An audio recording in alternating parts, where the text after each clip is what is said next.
বাজারে দুটা জিনিসের কথা যদি বলি ছেলের বাবাকে, তাহলে ছেলের বাবা দুটা জিনিস তো আনবেই, সাথে আরো ৩-৪টা যোগ করে নিয়ে আসে। এই তো আজকে নিয়ে এসেছে। আমি বলেছিলাম শুধু সবজি আনতে, সে সাথে করে আরো কিছু মিষ্টি জিনিস নিয়ে এসেছে, পুরি নিয়ে এসেছে। যাই হোক, তো এগুলো হচ্ছে আমি একে একে এখন বের করছি। অল্প করে এনেছে, তবে কয়েকটা আইটেম এনেছে। তো এখন এগুলো ছেলে আর ছেলের বাবাকে খেতে দেব। মিষ্টি, পুরি আর সাথে টক দই এনেছে, ওটা দিয়ে শরবত করব। মূলত আমি আনতে বলেছিলাম লাল শাক আর মিষ্টি কুমড়া, সাথে আরো অনেকগুলো নিয়ে এসেছে। এখন এই বাজারগুলো গুছিয়ে তারপর হচ্ছে আমি রান্নার কাজে চলে যাব। আসসালামু আলাইকুম, আশা করি সকলেই ভালো আছেন। আলহামদুলিল্লাহ, আমরাও ভালো আছি। আমি এখন আপনাদের দেখাবো যে চেয়ারে, যে কোনো চেয়ারের বালিশ কিভাবে, গদি কিভাবে বানানো যায়।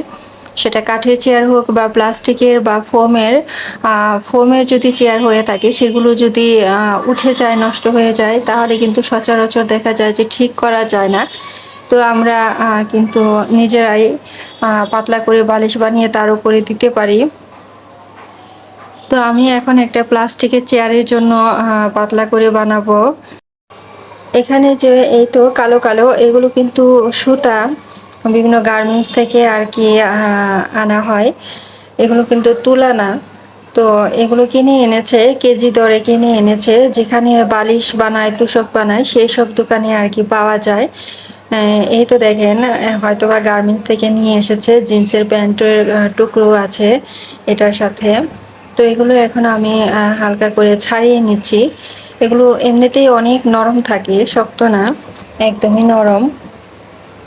তো হাত দিয়ে ছাড়িয়ে নিলাম। আর হচ্ছে যে কাভারটার ভিতরে এখন ভরবো, ওটা হচ্ছে 4 কোনা করে আমি সিলিয়ে নিয়েছি মেশিনে সেলাই করে। এক পাশে আর কি মুখটা খোলা রেখেছি তুলাটা ভরার জন্য। তো ভেতরে আমি এখন আর কি চারোদিকে বিছিয়ে দেবো পাতলা পাতলা করে। তো যতটুকু উঁচু করতে চাই অতটুকু আর কি উঁচু করে তারপরে কিন্তু আমি মুখটা আর কি লাগিয়ে দিয়েছি। এই তো অনেকটা সুন্দর হয়েছে।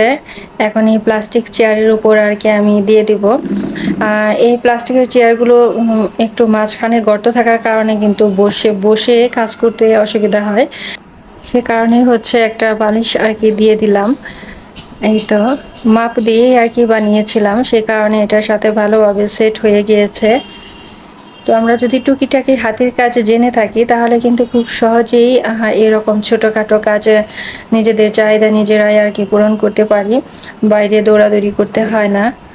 তো চেয়ারের গদিটা বানানো কেমন হয়েছে অবশ্যই কমেন্টে জানাবেন। আর এই পাশে হচ্ছে আমি এখন ডাইনিং টেবিলে পরিষ্কার করার জন্য এসেছি। তো ডাইনিং টেবিলে দেখা যায় যে আমরা ছোট ছোট ম্যাট দিয়ে থাকি আর কি, বাটি বসানোর জন্য, গ্লাস বসানোর জন্য।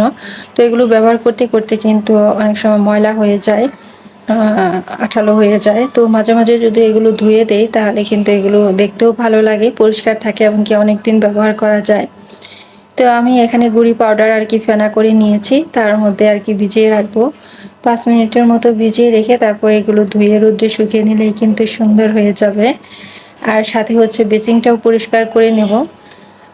এই পানিতে হালকা একটু আয়রন আছে, দেখা যায় যে সপ্তাহখানেকের মধ্যে একদম যদি পরিষ্কার করা না হয় তাহলে লাল হয়ে যায়। তো বেসিনটা একটু লালচে হয়ে গিয়েছে, তো এটাও আর কি পরিষ্কার করে নেব এখন। তো কাজের ফাঁকে একটা কথা বলি, অনেক সময় কিন্তু দেখা যায় যে আমাদের আশেপাশের মানুষ হুটহাট একটা মন্তব্য করে ফেলে, সমালোচনা করে। তো তাদের কথায় কষ্ট না পেয়ে চুপচাপ থাকেন। তাদের সাথে তর্ক করার কোনো দরকার নাই।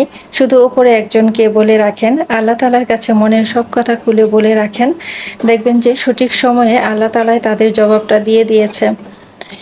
যাই হোক, আমি দুপুরের রান্নাটা বসিয়েছি। মূলত আমি মাংস রান্না করব আর ডাল রান্না করব। আর ছেলে এসে বলতেছে যে আমাকে বিরিয়ানি রান্না করে দাও। তো আমি তো আজকে দুপুরে বিরিয়ানি করব না, তো বায়নাই ধরেছে না বিরিয়ানি করেই দিতে হবে। তো সেই কারণে সেই মাংস থেকে 3 পিস মাংস আর 2 পিস আলু নিয়েছি, যাতে শুধু ছেলে খেতে পারে। ছেলে যতটুকু খাবে ততটুকুই আর কি একটা ছোট্ট হাঁড়িতে রান্না করে দিচ্ছি।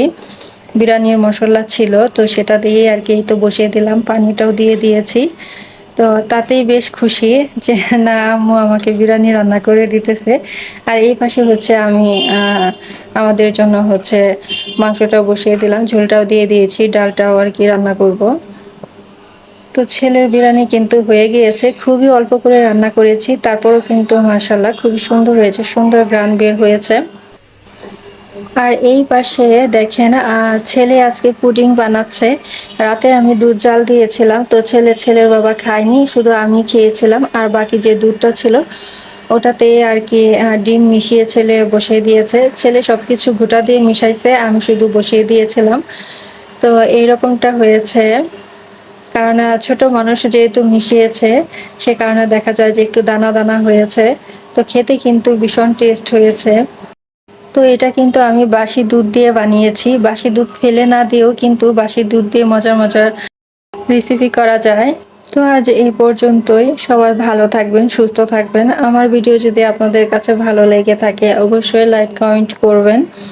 যারা একদমই নতুন আছেন আর এই ধরনের ভিডিও দেখতে চান অবশ্যই চ্যানেলটি সাবস্ক্রাইব করে সাথেই থাকতে হবে।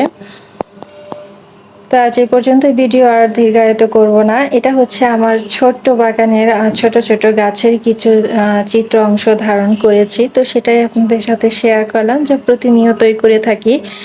তো এই পর্যন্তই, সবাই ভালো থাকবেন, সুস্থ থাকবেন, আল্লাহ হাফিজ।